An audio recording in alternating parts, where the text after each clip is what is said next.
Yo, my people, just wanted to take a look at the hero balance adjustment post that Marvel Rivals have posted on their website. These are like changes that are coming in season 3 to specific heroes.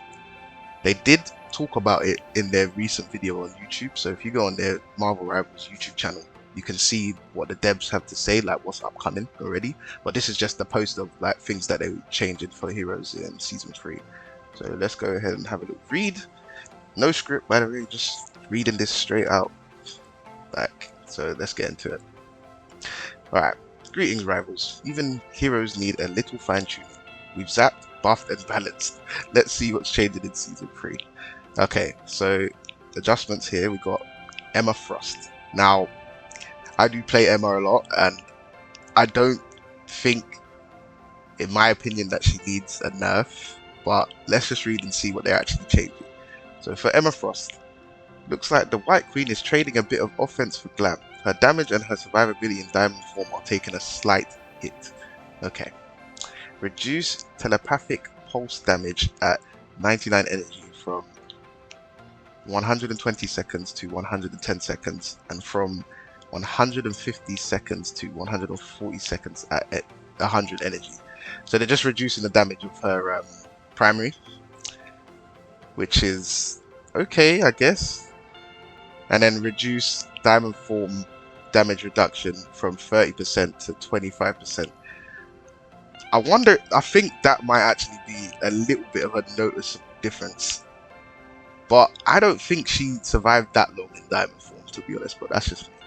And then the next one is reduce the energy cost of psionic seduction, which is an ult. Okay, so you don't need you'll get your ult faster essentially. So they've kind of buffed her with the ult, but they've kind of nerfed her with the other stuff, which is okay. We'll see what it's like in season 3 anyways. Alright. The Thing. We're not afraid to say it's clobbering time. Now with smoother moves and more utility, time for more pain with your brothers and sisters in arms. Now, Thing, I like Thing, but he is just, out of all the Vanguards, he is the worst. And I like Thing a lot. I have fun playing him. But again, I think the reason why they are trying to change him is because in the meta that we had currently for 2.5, he had no way of dealing with anyone that's a flyer. Like, he was pretty much useless in that fight. So what they've given him now is a new ability called Battle Blitz. The Thing leaps towards enemies, gaining 25 damage reduction. Leap targeting distance to enemies is 20 meters. Okay. And then Stone Haymaker, new effect, knocks down hit flying enemies. Okay. Alright. Sorry. But essentially what is going to happen is that the leap that he normally has to give armor to his allies can be used to leap towards enemies now as well, which is good. And then now he can use the Haymaker to knock flying enemies out of the sky. So we'll see how Thing plays in season 3. I think it's going to be a good change for him, to be honest.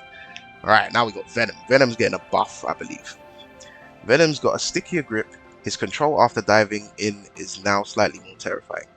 Increase cellular corrosion enemy slow effect from 15% to 25%. I don't play Venom, so I couldn't even tell you what this is. To be honest, I think it's when he tethers to people, like enemies, when he grabs them. So he's getting a buff on that by like 10%, which is pretty good. Okay, now for the Duelist. Human Torch. Now, I don't think Human Torch actually gets much usage anymore, but I think this is a nerf that he's getting to something. So, but let's see the changes anyways. Human Torch.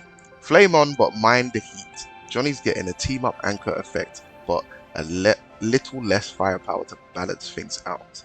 Reduce fire cluster damage per projectile from 6 to 5.5. I think that's his primary, if I'm incorrect in that, which is not too bad. It's not that big of a hit, but you'll feel the difference. Reduce supernova activation shockwave damage from 80 to 75 and fire tornadoes damage over time from 120 seconds to 110 seconds. Okay, so a little nerf to the ult. And then add team up anchor bonus damage. Bonus 5% damage. Oh. Okay. That's not too bad. So he kind of got nerfed, but then it's like little nerfs and then a little buff. So it's not too bad. I think because of the team up, maybe Human Torch might see a bit more play next season, but we'll see. But yeah, we got Iron Man. Tony's slightly powering down with reduced damage output and a longer wait for his ultimate. Oh. Reduce the first 2 repulsor blast hits from 40 to 50 and from 50 to 40 while in armor overdrive. Okay. Increase energy cost. Oh, damn! So they've put... That's a big nerf to Iron Man, because he could throw out ults like crazy, but now they've put the energy cost up, so it's going to take him longer to get his ult. Damn.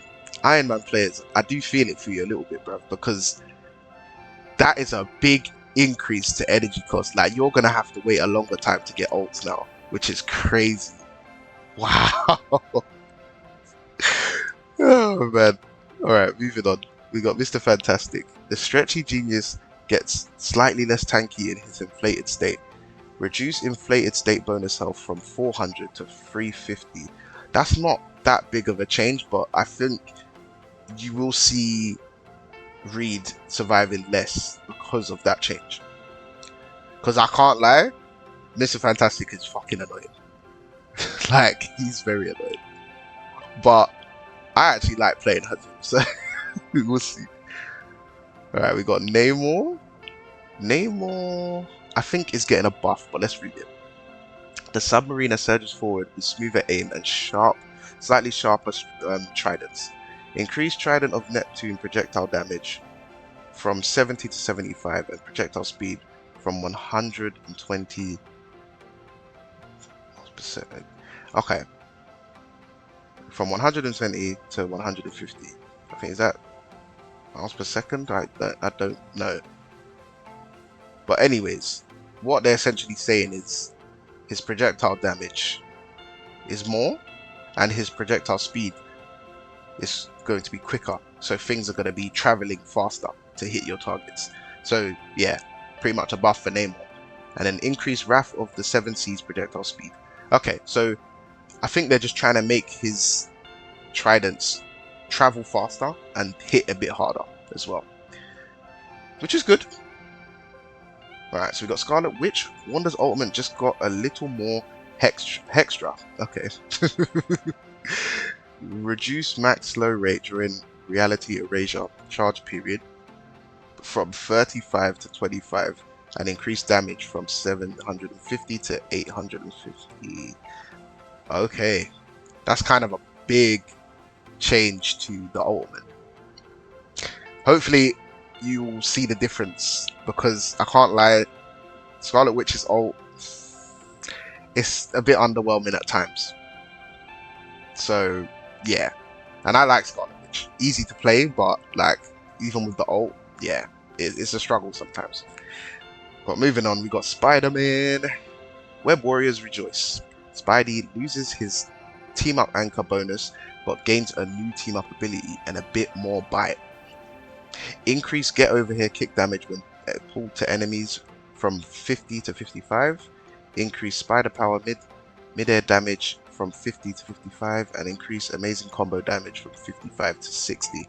Okay, so Spider-Man's getting a little buff, which is... it's not too bad, I guess. I do main strategist, so we're probably going to be seeing a lot of Spider-Man the next season, and I'm going to get annoyed again. But it is what it is, bro.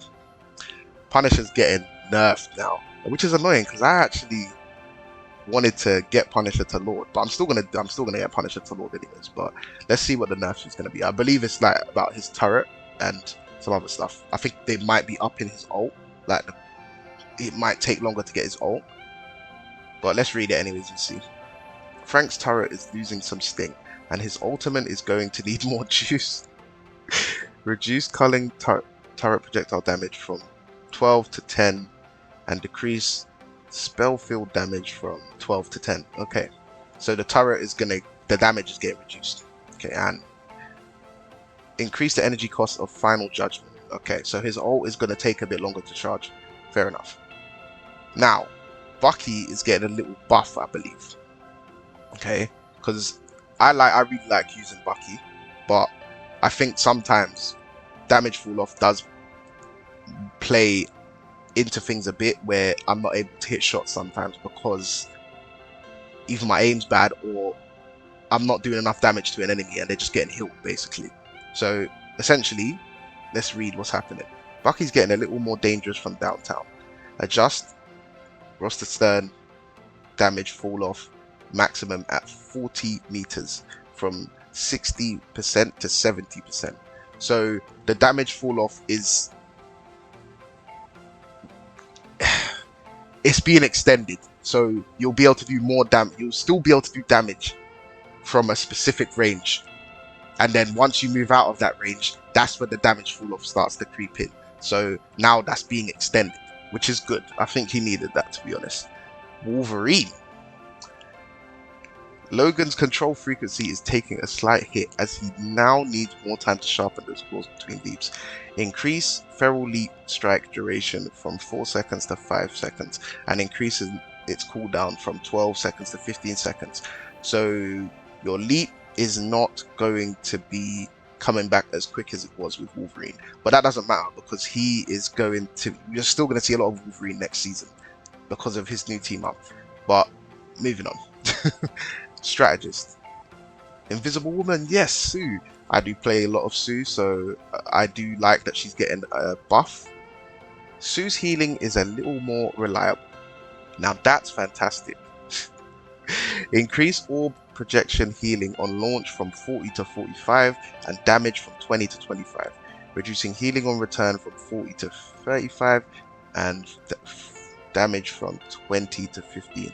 Okay, so kind of like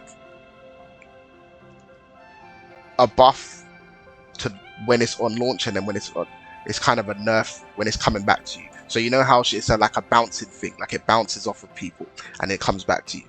Essentially, when you launch it, the healing's going to be more and the damage is going to do more, but when it's coming back, it's going to do less damage and less healing. So it's kind of a buff, but it's also kind of a nerf as well. So we'll see how it plays out in season 3 anyways.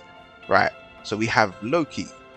Loki is getting a nerf to his ult, so it's going to cost more to get his ult, but let's read it anyways. The God of Mischief needs slightly more energy for his ultimate. Guess he's been up to too much tricks. Increase the energy cost of God of Mischief ultimate ability from 4,000 to 4,300. Yeah, so it's going to take him a bit more time to get his ult, which is it's okay. We'll see how it plays out in season 3. Right, Mantis is getting a buff now. So Mantis's healing touch grows and her ultimate is more potent, but its frequency is reduced. Okay. Alright. So Healing Flower heals allies by 2.5 seconds. Reduce base healing from 20 seconds to 12.5 seconds. Okay. Increase energy cost of Soul Resurgence and increase bonus max health from 100 to 150. Okay. So the healing's a bit better. The ult is a bit better. She's got more health, but it takes longer to get the ult. Okay. So it's kind of a buff, but with a few tweaks as well, changes. We'll see. Now, Ultron, if I remember correctly, is getting nerfed, which I don't really understand, but we'll see. Ultron's going to have an update. Ultron's going to have to update his software, as his defenses are taking a slight hit, and he's a little less of a team player, which seems fine by him in this patch. Reduce domestic flight acceleration effect time from 8 seconds to 6 seconds. Okay, that is gonna affect his survivability a lot, because if he needs to escape from a fight, you've only got 6 seconds to use that speed boost. That's annoying, but hey. Right. Reduce imperative firewall bonus health to self from 75 to 65 and to allies from 55 to 50. Okay, so you don't get as much bonus health from his shield. Okay, well, that we might see less Ultron next season, but it's a shame because I actually really like Ultron, and so does one of my friends. But it is what it is. Let's move on to the next bit, which is team up abilities. Now, Human Torch and Spider-Man are gonna have a team up. So Human Torch is gonna gain damage, bonus damage, 5%, and Spider-Man's gonna get a new ability. Essentially, is what's gonna happen in that team up. And then we have the new team up, which is coming because Jean is joining us, with Jean and Wolverine. Now, 10% bonus damage is crazy. So even in competitive, be prepared to see a lot of Jean and Wolverine on teams, because Phoenix getting a 10% bonus damage from that team up is crazy. And then Wolverine's gonna get new abilities through the team up. So why would you not want to run that in your comp? It's the same with Spider-Man and Human Torch. Now Human Torch is going to get a 5% damage buff, which isn't as crazy as the 10%, but it's still crazy. You know what I mean? So we're probably going to be seeing a lot more Human Torch and Spider-Man next season, and we're definitely going to see Phoenix and Wolverine 100%.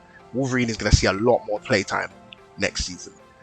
And now they're talking about adjusted or removed team ups. So Spider-Man and Squirrel Girl's team up is being removed, but Squirrel Girl is now being moved in to Stark Protocol team up, which is from Iron Man. So for Ultron, it gave him the healing with his primary, and now for Squirrel Girl, it's going to give her a new ability. And now we move on to Storming Ignition. So, if I remember correctly, they are getting rid of this team up. And now Storm is not going to be a part of that team up anymore. In fact, that team up is scrapped completely. It's gone. They may bring it back. Don't know. But the new team up that came for Venom, which is the symbiote with Jeff, Hela is now joining that next season, which is cool.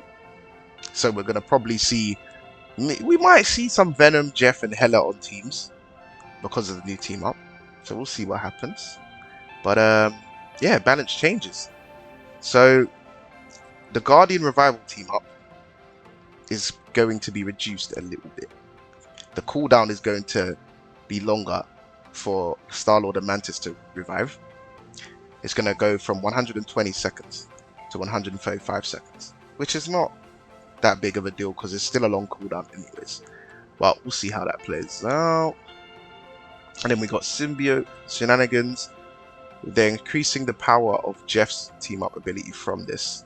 So bonus health is going to increase from 50 to 100, and max tendril link is going to extend from 3 seconds to 5 seconds. So it's a buff to that team up, which is cool. And then they just say the Marvel Rivals universe is ever evolving, and with season 3 just around the corner after this update, we have plenty more surprises and changes in store. Stay tuned to our official announcements for more. So they got a Discord, they have Twitter, they have Facebook, they have Instagram, TikTok, YouTube, and Twitch. I normally stay up to date with this website and on Twitter, and that's how I get most of my Marvel Rivals information, and Reddit sometimes as well, because there is leaks and stuff and everything. So I'm always trying to keep myself up to date with Marvel Rivals because I love this game. Thank you very much, NetEase. And that is the balance post. Season 3 is starting on the 11th of July. So if you want to get into Marvel Rivals, definitely check it out. Season 3 is going to be cool. I'm really excited. We're getting Jean, we're getting Blade. Like, it's going to be a cool season. There's going to be a few changes, but I'm looking forward to all of it. And thank you to NetEase and the devs, because they are cooking, honestly. Even the changes that's come into the game outside of hero adjustments is crazy. Like, they're doing a lot. They're doing work. So shout out to NetEase, man. And if you want to try out Marvel Rivals, it's free to play with, obviously, in-game purchases, but it's free to play. So you can play the game without having to purchase anything, and you can earn currency to buy skins and stuff like that anyways, just like any other hero shooter. So definitely check it out. But thank you guys for watching this video. Please like, comment, subscribe, and just tell me what you want to see more of on this channel. Peace.